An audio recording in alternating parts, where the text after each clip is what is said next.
গাজর থেকে সাপের ডিজাইন তৈরি করা হচ্ছে। গাজরের টুকরো দিয়ে সাপের শরীর, মাথা ও চোখ তৈরি করা হচ্ছে। গাজর কেটে ড্রাগনের মাথা, ডানা এবং লম্বা লেজ তৈরি করা হচ্ছে। ছোট টুকরো দিয়ে সম্পূর্ণ গাজরের ড্রাগন ডিজাইন তৈরি। গাজর কেটে পাখির শরীর তৈরি করা হচ্ছে, ওর ডানা কাটা হচ্ছে। লেজরসের ডানায় পালক ডিজাইন করা হচ্ছে। সুন্দর গাজরের পাখি তৈরি। ধারালো ছুরি দিয়ে গাজর কেটে মাছের শরীর, পাখনা ও লেজ তৈরি করা হচ্ছে। প্লেটের উপর সাজানো গাজরের মাছের ফাইনাল ডিজাইন।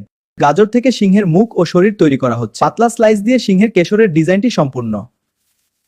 গাজর কেটে ময়ূরের ডিজাইন তৈরি করা হচ্ছে। পাতলা স্লাইস দিতে হচ্ছে সুন্দর পেখম। এবার সাজানো হচ্ছে প্লেটের উপর। দেখুন সম্পূর্ণ গাজরের ময়ূর। গাজর কেটে কুমিরের আকৃতি তৈরি করা হচ্ছে। মুখ, দাঁত এবং স্কেল ডিজাইন তৈরি করা হচ্ছে। এটাই কনেস্ট ক্যারট ক্রোকোডাইল। গাজর কেটে খরগোশের লম্বা কান, মুখ ও শরীর বানানো হচ্ছে। ছোট দেখুন সম্পূর্ণ গাজরের খরগোশটি প্লেটের ভিতরে।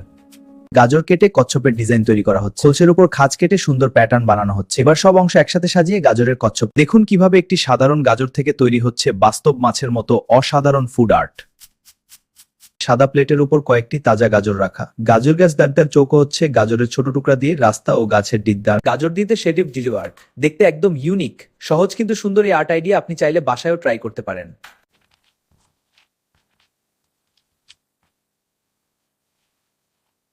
শসা দিয়ে তৈরি হচ্ছে একটি সুন্দর জুতো ডিজাইন। শসার স্লাইস কেটে স্টাইলিশ ভাবে রেডি ফোটা। সহজ এই ডিজাইন আপনি চাইলে বাসায়ও করতে পারেন। শসা দিয়ে তৈরি হচ্ছে সুন্দর একটি পাখি ডিজাইন। সহজ কিন্তু ইউনিক এই ডিজাইন চাইলে আপনিও বাসায় ট্রাই করতে পারেন। শসা কেটে তৈরি করা হয়েছে একটি সুন্দর ব্যাং ডিল। সব বসন অপ্রক্রিয়া দিয়ে ব্যাগার তাকে হতে ইজের দুধ আপনি চাইলে কি একদম পারে দিন।